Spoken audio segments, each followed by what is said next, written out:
seriously speaking about it, ang pagharap daw ni Sandro Marcos sa ICI, challenge po siya no, na ilabas ang minutes o ang records ng kanyang tinatawag na executive session at hindi niya tinatawag na testimonya tungkol sa kanyang pagkakadawit sa ibinunyag ni Ginoong Saldico na isa siya sa may pinakamalaking insertions sa tatlong nakaraang budget cycles, no? Umaabot sa mga 56 billion pesos ang mga insertions na ginawa ni Sandro Marcos, no?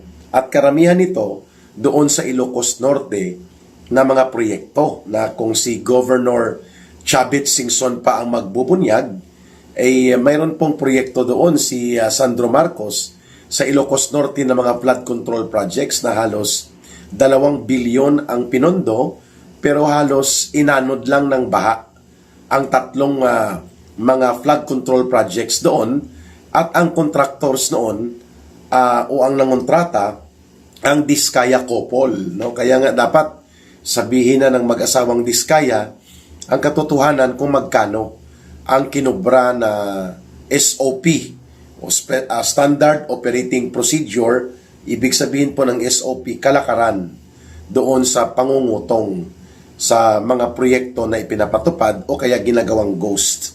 Yan po ang ibig sabihin dyan ng salitang SOP, Standard Operating Procedure. Yon ang kalakaran.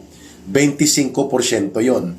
So, sa kunwari ang executive session na ito ni Sandro Marcos, nagmayabang ang kulukoy. Sabi niya, I am willing and open na ito ay isa publiko at upang maipakita sa mamamayan na wala akong tinatago. Aba, nang kinol ang challenge niya ng mga media at iba pang mga netizens at ng mamamayan mismo tungkol sa kanyang diskarte na magmayabang at maghambog-hambugan na siya ay handa na isa publiko ang kanyang mga sinabi o ang kanyang pagharap through an executive session, closed door po yun, ay bigla pong bumahag ang buntot ni Sandro Charis Marcos. At sabi niya, hindi na niya pinapayagan na isa publiko pa ang kanyang executive session sa harap ng ICI. Aba, ibig sabihin po, may tinatago. Yun lang naman ang simple niyan eh. Kung wala kang itinatago, dapat pinatelevise mo yon. Dapat ibinunyag mo yon at sinagot mo ang mga issue. Tatlo yun eh. Una, ang binabanggit ni Ginoong Saldico, saan mo dinala ang napakaraming insertions mo? No? Halos pareho lang sila ng tiyuhin niyang si Martin Tambaloslos Romualdez sa mga insertions na ito. Hindi nila ito sinagot. So, hindi natin nakuha ang pagpapaliwanag niya. Why, Sandro Marcos, ay nagkaroon ka ng almost 56 billion pesos sa tatlong budget cycles na mga insertions? Ibig sabihin po, wala yon sa National Expenditures Program. Isiningit, ipinalusot, at alam na ang purpose niyan. So, ang kanyang tiyuhin na si Martin Romualdez, ganon din halos, no? Mga nasa 70 billion pesos din ang mga insertions ni Martin Tambaloslos Romualdez, hindi pa kasama ang 17 billion pesos po na insertions niya doon sa budget ng House of Representatives na under din sa kanya noong 2025 budget, no? Samantalang si Sandro Marcos ay mayroong 56 billion pesos mahigit na mga insertions.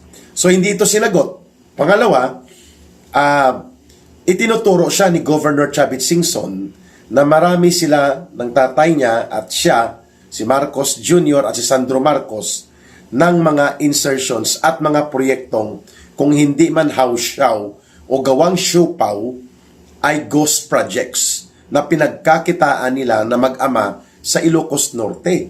At ang mayor dyan na ngayon na pinaupo nila Marcos sa Lawag yata yan. Lawag ba ang kapital ng, nako-confuse ako minsan eh. Vigan and Lawag yan eh. I think Vigan is Ilocos Sur, Lawag Ilocos Norte. So sa Vigan, sa Lawag, ay si Alcid. Ang nagpaupo daw dyan, sila Marcos, sapagkat matagal na nilang kontraktor ito sa mga proyekto sa Ilocos Norte. Ayan. So, magkano ang ipinatupad? Sino-sino ito? Sapagkat lumalabas po sa revelations ngayon at mga records na ang Ilocos Norte isa po sa may pinakamaraming flood control projects at insertions na ipinatupad. At isa si Sandro Marcos dyan, mga kababayan. Hindi rin po ito sinagot.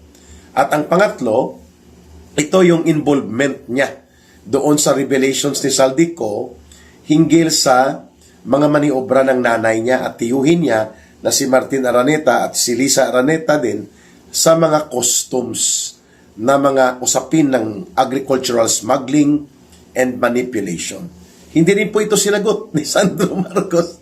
So, kung kayo ng tatay mo, ay talagang sincero at seryoso na ituwid ang mga nagaganap na mga pangungulimbat at pangungurakot sa kaban ng bayan, and you are not involved into this kind of plunder and massive systematic corruption, bakit ka umatras at nabahag ang buntot mo sa pagharap sa publiko, nagpa-executive session ka pa at nagbigay ka pa ng kahambugan na statement na handa kang isa publiko ang proceedings o ang nilalaman ng iyong executive session sa pagharap mo sa ICI, at nang ikaw ay i-call out ng media at ng mamamayan, biglang bahag ang buntot ni Sandro Marcos. Ayan. So makikita mo talaga ang pattern. Nagsisinungaling, nagko-cover up, nagmamanipulate, at ang pinakamalala ay nagkukunwari na inosente. Yun. Kaya, nawawalan ng kredibilidad ang ICI, kagaya ng ginawa din ni Martin Tambaloslos Romualdez. Nagkunwa-kunwari ang humarap din sa isang executive session sa ICI, hindi rin isinapubliko ang kanyang mga inilahad doon, bagamat siya ang itinuturo at ikinakanta at ibinubulgar ni Saldico na co-conspirator or principal conspirator to Marcos Jr. para maganap ang large-scale corruption and massive plunder na ito na tinaguri ang the crime of the century. Ito pong more than 1 trillion pesos na pandarambong sa flood control projects na this guys, ay hindi lang po basta hindi isinapubliko yung executive session na yon na binabanggit para kay Romualdez. Ang SESTE, ito pong ICI ay kaagad naglabas isang linggo lang nakaraan nung pinaharap nila si Martin Romualdez sa kanila, ay sinabi nila that they were not able to find out or establish the related events of circumstances and evidence that would pin down to Martin Romualdez being involved in corruption as of this time. So, ibig sabihin po, inabsuelto kagad ng ICI si Martin Tambaloslos Romualdez kahit pa na itinago nila ang kanilang gimmick at style ng kunwa-kunwaring executive session. No media release and no transparent and open for public scrutiny na pamamaraan ng pagpresenta kay Martin Tambaloslos. The same ang ginawa po ng ICI dito kay Sandro Marcos. Ano ba kung anak siya ni Marcos Jr.? In fact, itong si Sandro Marcos Jr. Itong si Sandro Marcos, si Martin Romualdez at si Marcos Jr. mas mataas at mabigat ang kanilang pananagutan sa batas, at dapat ganun po ka-strikto ang pagpapaharap sa kanila sa batas sapagkat nasa posisyon ng kapangyarihan at poder na may otoridad po sila. Si Sandro Marcos, naging deputy speaker or naging ngayon ay majority floor leader, parang number 2, number 3 yan ang ranggo niya sa buong hierarchy of officials ng House of Representatives. Si Martin Romualdez, naging Speaker of the House. So si Mark at magpipinsan, magtiyuhin at tatay ni Sandro, ang relasyon nila, ang pagiging magkapamilya nila na umuupo at umuokupa sila ng matataas na posisyon sa gobyerno, mas mataas ang hinihingi na pananagutan sa kanila dahil may posisyon sila ng poder at kapangyarihan. Kung ikukumpara sa mga contractors at iba pa na binubulgar at mga secondary operators sa loob ng sindikato ng DPWH. So ang pagkabahag ng buntot ni Sandro Marcos hinggil sa pagsasapubliko supposedly ng kanyang executive session sa ICI ay pagpapakita na ang lahat na nagaganap sa ICI ay kadramahan. Nothing is serious, and the question of moral integrity and credibility ng ganitong uri ng mga kalakaran ng ICI ay talagang bagsak po. Iyan ang totoong dahilan dyan kung bakit lumayas dyan si Mayor Magalong ng Baguio City. Subalit ngayon nakikita na naman siyang dumidikit-dikit sa ilang mga travel and ikot-ikot ng ICI. Yan din po ang dahilan kung bakit umalis dyan si dating DPWH Secretary Babe Singson at may iba pang aalis sapagkat ang ICI ay isang malaking teatro ng kadramahan. The ICI is a big theater of drama and antics of publicity gimmick, at the same time cover-up operations as well as manipulation ng public opinion at ng mga kaganapan related sa seryosong krimen ng malawakang pandarambong at pangungurakot ni Marcos at nila Romualdez at ng kanilang pamilya. Yun po ang gustong pagtakpan at yun ang gustong i-manipulate ng ICI. Kaya, expected na itong kolokoy na si Sandro Charis Marcos ay bumahag ang buntot sapagkat sangkot at mayroon pong katotohanan ang binabanggit at binubulgar ni Ginoong Saldico laban sa kanya, sa kanyang tatay, sa kanyang nanay, sa kanyang tiyuhin na kapatid ni Lisa Araneta at even dito kay Martin Tambaluslos na tiyuhin niya rin.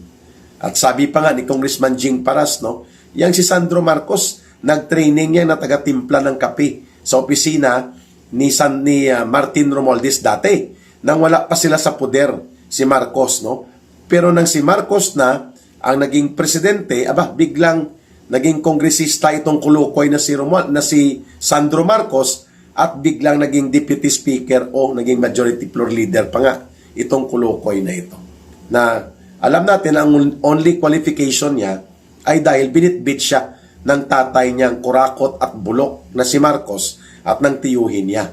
So ngayon, nagmayabang siya doon sa ICI executive session na willing siyang ilabas, wala naman palang binatbat. Pag may dahilan, pag ayaw may dahilan yan Pag gusto may paraan.